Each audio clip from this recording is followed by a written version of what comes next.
Welcome to the Business Helpline Beyond the Business podcast. Today we're with Andy Brown. Andy Brown is the owner of Crowwood, highly successful hospitality business in the local area. We're discussing the challenges of COVID and the challenges of business, but also what the future holds for Crowwood.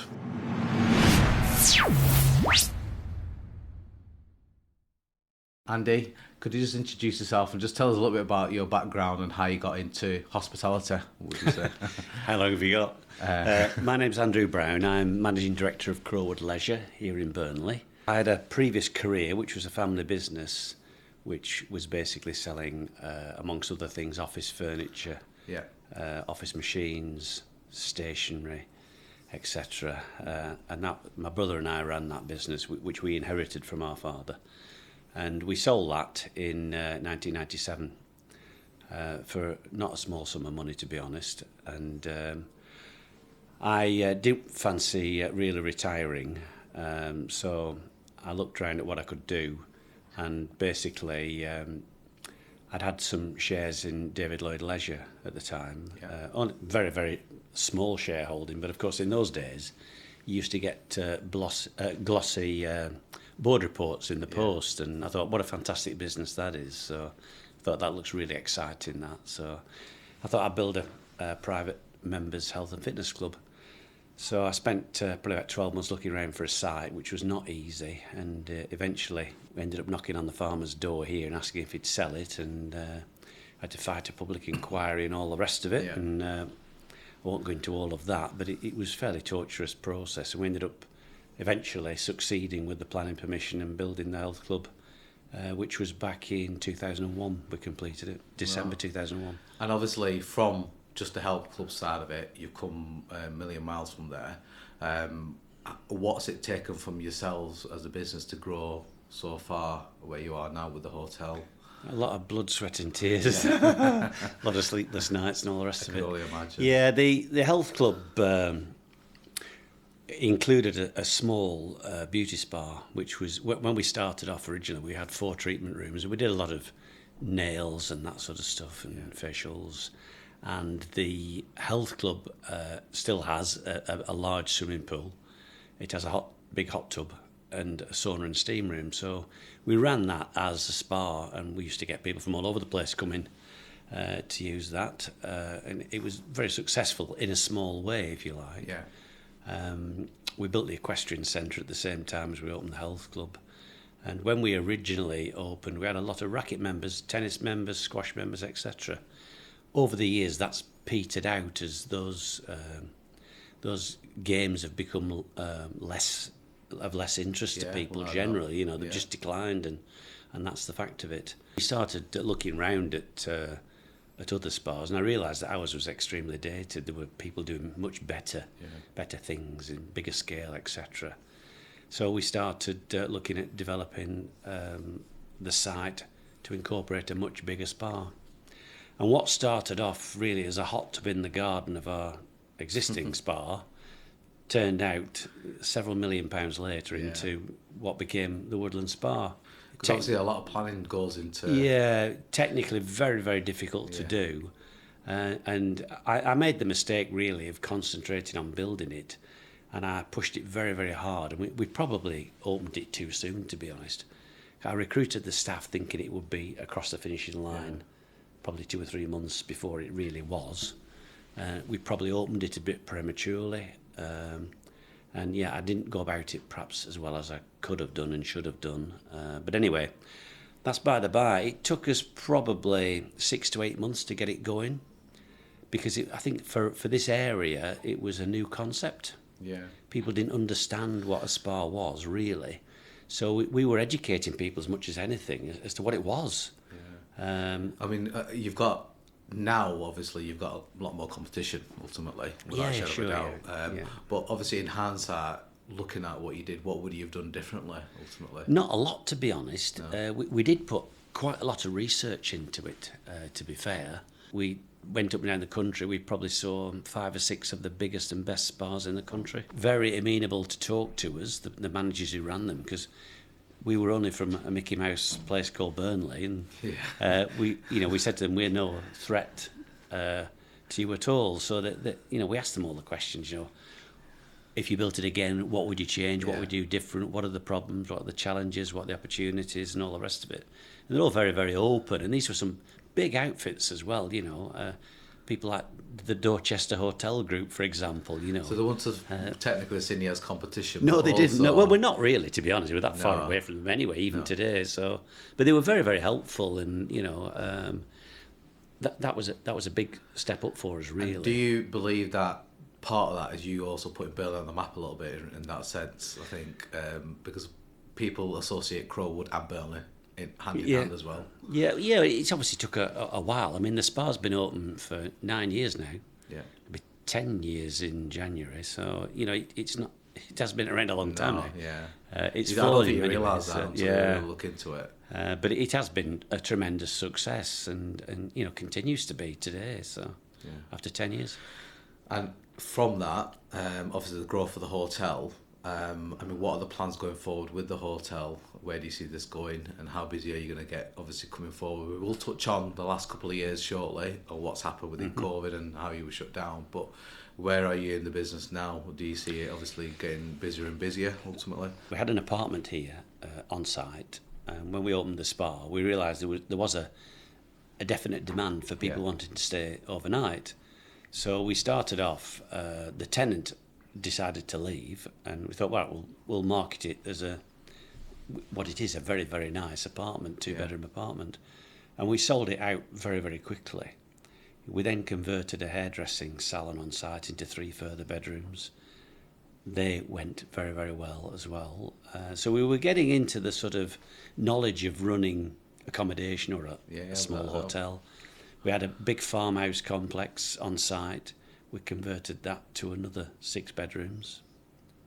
So we sort of cut our teeth on that, really. And the actual hotel took 7 years from initially starting talking to the architect to actually getting the doors open was 7 years. And that's a big challenge on its own, really, because there's a lot of time, effort, blood, sweat and tears and money goes into that. It was a massive challenge. And to be honest, one of the biggest challenges we had was convincing not the local bank people, but the people who pull the strings elsewhere, whether it was Manchester or London, that it was actually a feasible project. They couldn't actually get their head around how you could operate a hotel of this scale and of this quality in Burnley and make a success of it. Yeah. So we did a business plan with all the projections in there, which was a very prudent business plan, which took a year to write, actually. And they got a valuer in to protect the bank's interest, to say how much it was worth, Yeah.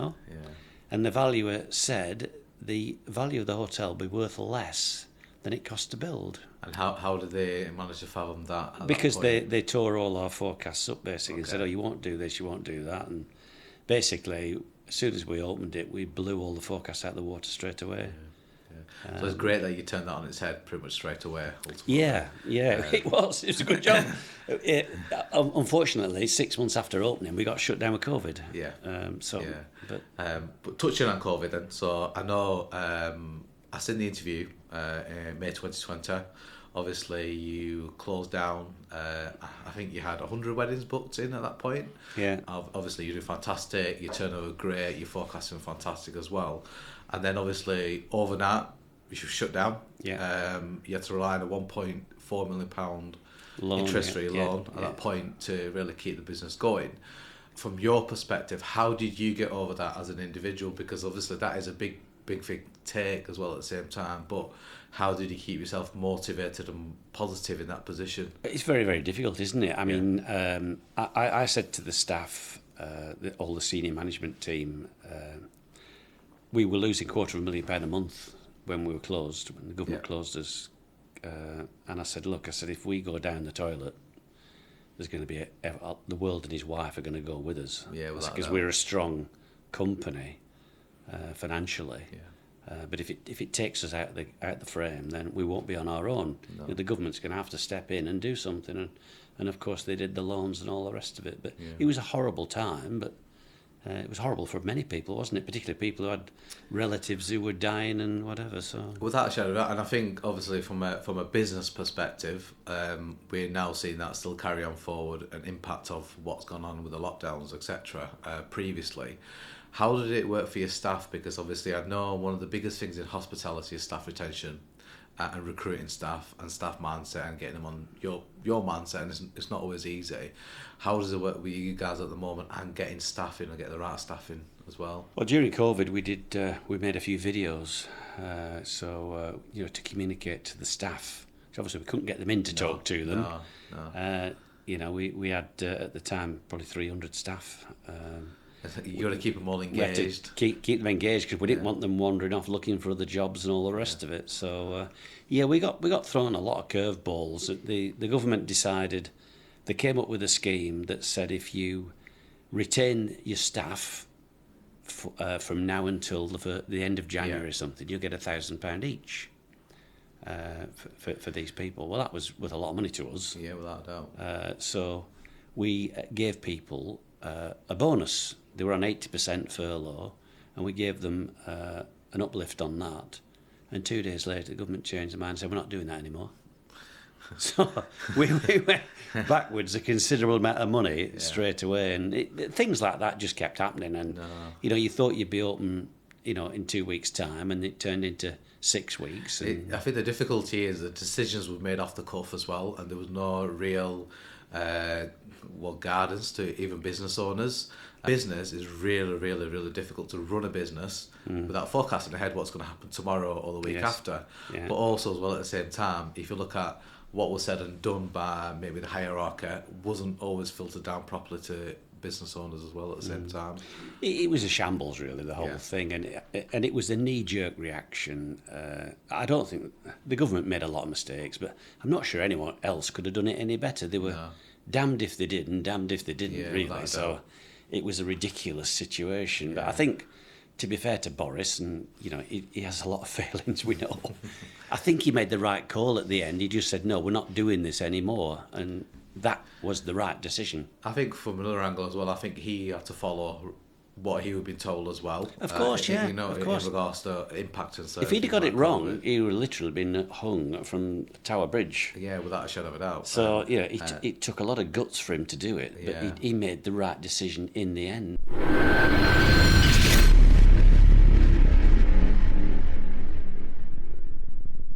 What are most likely the biggest challenges you're facing at the moment in time within the business? Food inflation is a big one. Yeah. Probably 50% of our business is food and beverage. So the rest of it's other things we do, such as the hotel, the football, and beauty treatments, and all the rest of it. But food and beverage is, a very substantial part of our business. So things like milk, for example, have gone up 70% in 18 months. Butter's probably gone up a similar amount of money. Things like sugar have gone up, and a lot of the staples, meat, chicken, beef, lamb, fish, everything. So that's I think Joe Public can see that, can't they? Because they know from their own weekly shopping. Energy's a big issue. We're in a contract, thankfully, which is still running at rates that most people would die for. So we're quite fortunate in that regard. But we still spend £600,000 a year on energy. So just touching on the food, does that mean that obviously you're in a position where it's going to impact your prices as well at the same time? It does. We kick back very, very strongly with suppliers on price increases, and where we can, we'll buy in bulk. Yeah. So we have our own little warehouse, which we stuff that doesn't perish, obviously. No. We can buy in bulk, and we contract forward. So things like cooking oil, which went up exponentially. Yeah, we bought 6 months worth, several hundred drums of the stuff, because we're using it all the time. Yeah.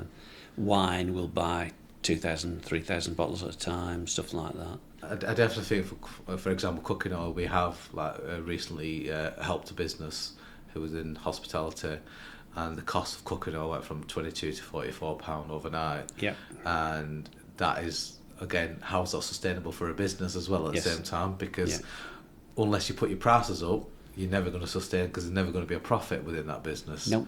And that's where the difficulty is, because you're stuck between, do I put my prices up, or is that going to put people put people off coming through the door technically as well at the same time? It is a difficult conundrum, because there is a point where customers will start to kick back on prices. So what we try and do is we accept that we're probably a premium facility, so we will never be the same price as many of our competitors. We can't be, because we would argue we offer a better quality and a better service. So what we've decided to do as a business is to focus on that quality and make sure we retain enough staff to give a high level of service. So we're not going to cut back. We're not going to cut back on ingredients. We're not going to change menus for cheaper ingredients. We're not going to reduce our headcount, reduce our training, our staff training, and all that sort of stuff. We have to maintain that quality. Otherwise, we can't get that premium, which we need, to sustain our overheads. And I think you're doing well for sticking to your guns as well at the same time. That's well, we don't have a choice. No, we don't have a choice. Without a doubt. And going back to the utility prices, obviously you are in a very lucky position. We are. If that is the case. Do you have an idea or indication where you would be if that wasn't the case? Well, it's a moving target, isn't it? And there's obviously a lag between the wholesale market and the retail market. So I think gas has gone absolutely on a complete and utter roller coaster. Gas prices are reasonably low again now on the world trading exchanges, but unfortunately the suppliers haven't either passed that on, or they're supporting electricity prices with the price of gas. Yeah, I mean, I was in a meeting in relation to this, and we know that Germany started stockpiling gas, which then pushed up the wholesale price, or the price of gas up. But obviously we've had some examples of businesses where they were paying £90,000 a year, and all of a sudden they've been quoted £360,000 a year overnight, and that sustainability just can't carry on ultimately. No. And then in the midst of all of this, you've got likes of Shell and BP making extraordinary amount of profits compared to what they've done previously. Do you think there's something that needs to be done from a government perspective? Because unless there is something done, it's going to have a big impact on businesses. I think they have done. The problem is, capitalism has a very, very good proven track record of filling up shortages. So, if the price of energy rockets, you'll get a lot more players jumping in the energy market. Yeah, well, that's what will happen. Yeah. So places like the States, you'll have a lot more people drilling shale for shale gas and shale oil and all the rest of it. And you'd have a lot of people, piling into solar. So, for example, we're looking at solar now. We've proposed to the bank that we put a solar field in, which is going to be a 1 megawatt array, which is a huge of course it array. That will provide 1 megawatt per annum, thereabouts, a bit less than that actually. And our total electricity consumption at the moment is about 2.4 million, 2.4 gigawatts, whatever it's called, I don't know. So one gigawatt of that will come from solar. But that investment's £1 million. Yeah. Well, it's about 900,000 actually. Do you have an indication of what that would save you then a year? On our current tariff, it would be a 6-year payback for that investment. Right, okay. But if we went to the market today, or had to go to the market today, our electricity price, I think, would probably treble, in which case the payback becomes 2 years, doesn't it? Not 6. Yeah. So it's something we're going to do, assuming the bank will lend us the money. And I think they will, because they have a special fund for green initiatives. Yeah, they do. I don't. It's not a risk ultimately, because you're still going to use energy no matter what. It's not a risk. No, I don't think it is. No, common sense should prevail in that sense. Yeah. But then obviously coming back to businesses as well at the same time, I know we talked briefly about the minimum wage hike. I mean, what kind of impact that will have on your business as well? It's massive for us. We've 375 staff. A lot of them are part-time. Yeah. And a lot of them are... we don't actually pay anyone the minimum wage. We pay a premium over the minimum wage. It's not massive, but it's a premium, because we understand people have to travel here. So we estimate the cost of the national minimum wage going up from April will cost us as a business about between 500 and 560,000 a year, something like that. What do you believe that could be done maybe slightly differently to help businesses out? Well, the reality is that world energy prices have, what you want to say, doubled, trebled, quadrupled, whatever you want to call it.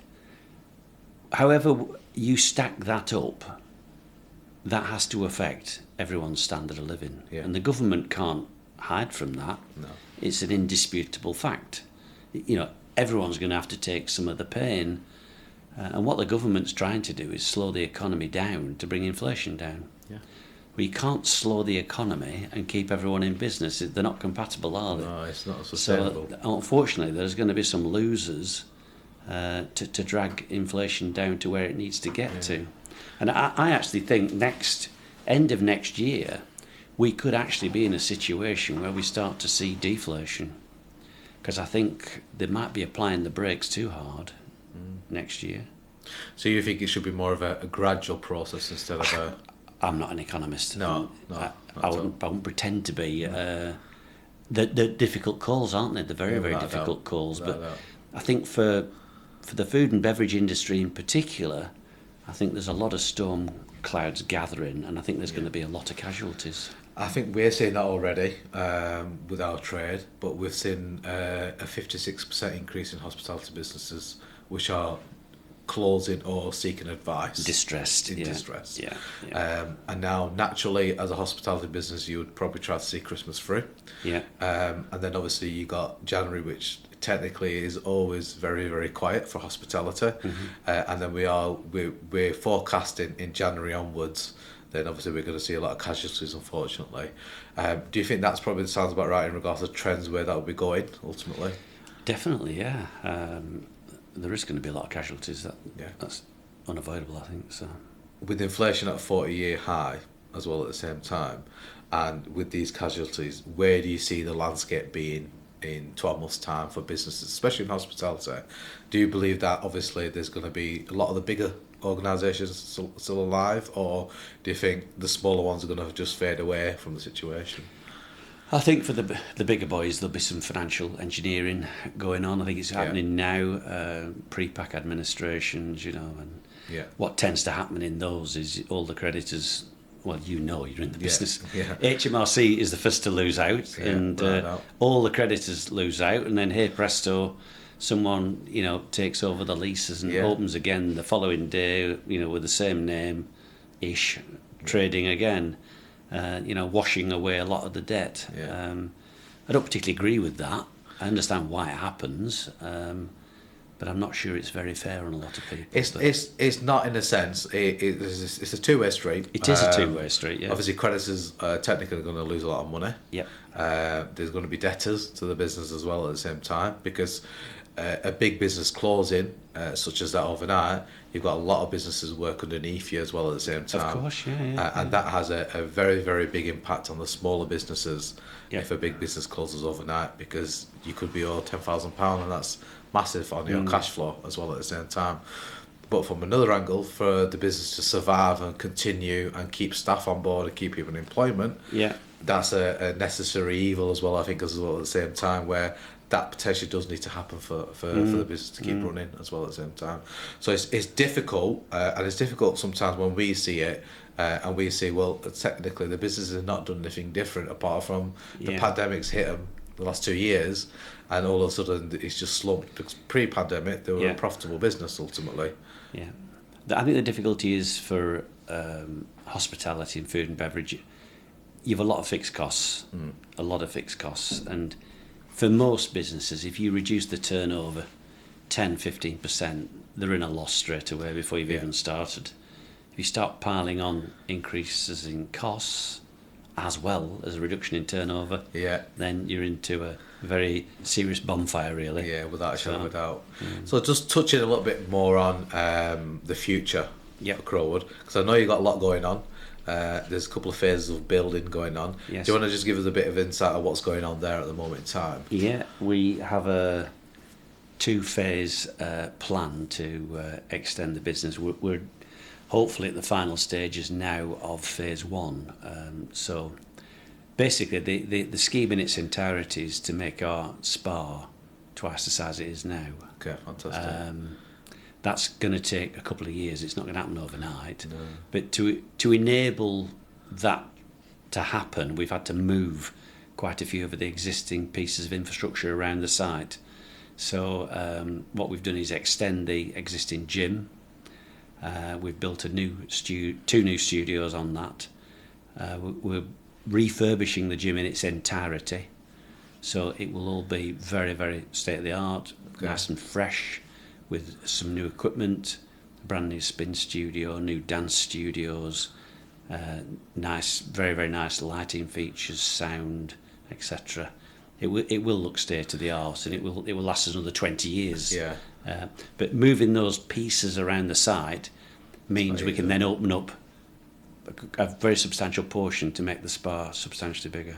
So Andy, we're just touching on the spa side of it, because I know from my personal experience, when I try to book into spa, I can never get into the spa. So for yourself as a business, it's not really a risk increasing the capacity there. How long is the work going to take? Well, there is a risk to it. It's a very significant investment. You're talking £16 million. It's probably going to take 2 years from now. Right. Because it is a massive, massive job. We are converting essentially what were tennis courts with an 8-inch thick concrete floor into a spa. And we're building 2 floors on top of it, and we're extending it as well. There's a lot of complex issues with that. Yeah. And of course, we have to keep the existing business running as well. Otherwise, we don't have any money. No, so the downtime of the business is not going to happen ultimately. There will have to be at some stage probably a brief shutdown of the spa to knit the 2 halves together. Okay. So we have to increase the size of change rooms, for example, and we can't do that and remain open. It's impossible because the walls have to come down, floors have to come up, and all sorts of stuff. So all the spa change rooms were refurbished, new lockers, new underfloor heating, new tiles, everything, and obviously that takes some time. So, no doubt. And what other work have you got going on at the moment in time? We're doing all the enabling works, which is basically moving the existing dance studios around the site, so we can create a new entrance for the spa as well.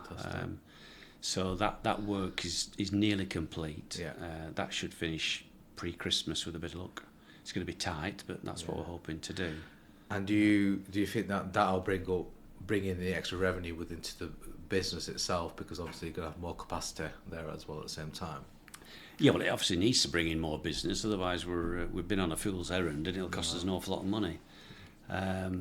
The one of the I suppose negatives of our existing spa is the journey for the client into the facility is not very good. You have to walk through a gym, corridor, etc. It's not ideal at all. So we want to create a dedicated entrance which will be much higher quality, with much bigger area for retail sales, and also to welcome guests into the facility and give them the briefing they need on how they operate in the spa when they come. So. I mean, that's fantastic from a business which obviously started with the spa, and then everything else is built around it. Now you go back to the spa and then obviously increasing the capacity there. I mean, where do you see yourself being in 10 years' time as a business? I think it will take us probably 10 years to absorb, this current expansion. Okay. We've expanded a lot over the last few years. We've spent an enormous amount of money. But we do have a good, strong business. But these things do stretch you as well. They're very uncomfortable when you're in the process of spending that sort of money. You do have good days and bad days. The risk and reward scenario. Yeah, bad days when you think, actually, perhaps this wasn't a good idea. If you had a couple of bad weak sales days, or something's gone wrong on the building site or something like that. Yeah. I mean, on that note, how do you keep yourself motivated because you get in business, you have bad times, you have good times. Yeah. I mean, how do you keep yourself motivated where you think, well, no, I'm going to get up and carry on with this? And I know I've seen something where you mentioned about you rolling your sleeves up and having a Lancastrian attitude ultimately. I think you have to. You know, you can't. You've got to be positive. Yeah. And you've got to get stuck in, and you can't sit in the corner crying about things. No. You know, it ain't going to work. You're going to go down the tubes. So when things are hard and tough, that's when, you know, people have to stand up and be counted, don't they? So, do you do anything in particular to keep yourself motivated? I try and stay reasonably fit. I'm 65 in February, but you know, I go in the gym every morning during the week, every single morning, for an hour, and I'd like to think I'm still reasonably fit for my age. Yeah. You know, I couldn't run a marathon, but you know, so yeah. I'm doing less and less in the business now. I do a lot less work than I used to. Yeah. And that, obviously, with you doing less and less, obviously you rely more on your team around you, ultimately. Yeah. We've got a very strong management team, good board of directors, Yeah. And a very, very strong senior management team. We're very close-knit. There's only 10 of us. We meet every need week. that, And without a doubt, too. And we're a very flat organisation as well. So, you know, we've got, shall we say, troops, supervisors, managers, directors. That's it. There's only four levels. Really? Yeah. For so many staff, it does seem a little bit, but also as well at the same time, it's your team ultimately is very close knit to you, and I think for any successful business or business owner, it does matter about a team of people around you. It is a team, yeah. It's not one individual. You know, I mean, the hotel we're very proud of, but you know, I had my part in it, but so did the rest of the management Without a team. doubt, You know, yeah. they all had their stamp on it as well. Yeah. So I'm not a detail person at all. So I can see the big picture. You know, let's build a hotel or let's make the spa bigger. But after that, I'm done. You know, you want to go somewhere, but you need everybody around you to get there. Yeah, I'm not interested in does that door swing affect that pillar or you know. So my last question to you is, in business, obviously you've been in business quite a while and you've had your ups and downs in business. Yeah. What would you do differently if you could start over again? Oh, blimey. Well, the problem is it's a dynamic thing, isn't it? You're learning all the time. I'm still learning, still making mistakes. You know, you do. But provided you don't make the same mistake twice, you're not so bad. No. That's the one to avoid, That's not really. always easy as well. No, it's not. It's not at all. No. You've got to rely on other people. So, as I say, I do a lot less work now than I used to. The temptation is to think that if you do 60 and 70 hours a week, then you know you'll ultimately succeed. But of course, it's not that easy. No. I can't do the jobs of 370 people. It's impossible. No. And if you try doing that, you're gonna. Yeah, as much as you try, you want to try that. It's burnout as well at the same time. So, but I think the key word there is delegation. Ultimately, it is. Yeah. And having the right team around you. And it sounds as though you've got a fantastic team to get where you are now. Yeah. And trust and loyalty as well. At the same time, you need that with your staff. Ultimately, one of the biggest challenges we have. In my previous career, I worked 9 till 5. Well, I didn't actually. I probably worked from 8 in the morning till 6 at night. But anyway, it was a 9 to 5 business. Yeah. This business, we're open 365 days a year, 24 hours a day. Yeah. The consequence of that is you probably only ever got 25% of your staff on site at any one time, because we're open all during the night. We've got cleaning staff cleaning the spa in the middle of the night. We've got laundry running overnight. We've got night porters working here at the hotel. So we never ever close. And that's a challenge from a communication point of view, you know? Yeah. Do you do things like, obviously, your team will do that, I presume, where they do management days or team days and spend some time with team and obviously look at how to encourage them or how to get them onto the next level and training. I think as a business, you have to do that to get people to the next level or keep them interested within your business, because it's obviously keeping the staff as well at the same time, which is obviously very, very difficult. It is difficult, but a lot of the reasons people leave us is they don't like the shifts. Right. You know, it's that work-life balance thing, you know. But, you know, if you're working as a nightclub manager, you can't complain about working Saturday nights, can you? That just goes with the territory. I think we have seen a big shift on people's work-life balance since COVID, without a shadow of a doubt, because people had a lot of time at home and they've had thought about what they want to do and how they want their life to work, ultimately. And they don't want work to rule their life as well at the same time. So I think you see that, and that can make it difficult for you. But also from a positive side, you're going to have people probably who worked away in Manchester who are local with a lot of experience who want to work more local because they want to cut down the travelling by 2 to 3 hours a day, and also other reasons that come with that as well. So have you seen that in regards to uptake in staff? Have you seen more experienced people come to you? We get a mixture of all sorts, to be honest. We try and train our own people, to be honest. Yeah. We're not particularly interested in trying to recruit people who've got 5 years experience working in a restaurant. We're actually not that bothered. I mean, don't get me wrong, if the right candidate comes along, we would certainly look at them, but we much prefer to train our own people. So we have a big apprenticeship programme here as well. So, And is that with the Burley College? we work with various people. Colleges, We've probably got, 8 or 9 apprentices at any one time. Yeah.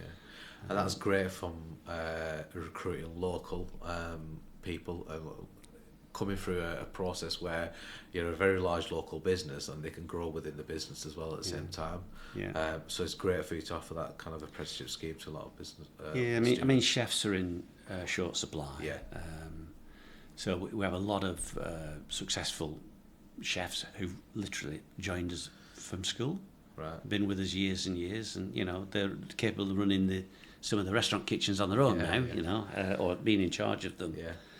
So that's a very important part for us. The hotel kitchen is absolutely state of the art. It's probably one of the most modern kitchens in the UK, one of the largest kitchens in the UK, and we're going to emulate that again when we extend Bertram's restaurant. That's going to get a brand new £1 million kitchen. Right. Okay. And again, that will improve the environment, the working environment for our staff. And we're going to put a lot more staff facilities in, proper canteen facilities over there, which we don't have. We've got them at the hotel. Yeah. Staff showers, locker rooms. So and all that you sort of obviously you're offering a lot there. welfare. Staff. It's Yeah, welfare, that's quality of your time. It helps with staff retention at the end of the day, whichever way you It look at does, it. yeah, it does. Well, it's been actually a fantastic interview today.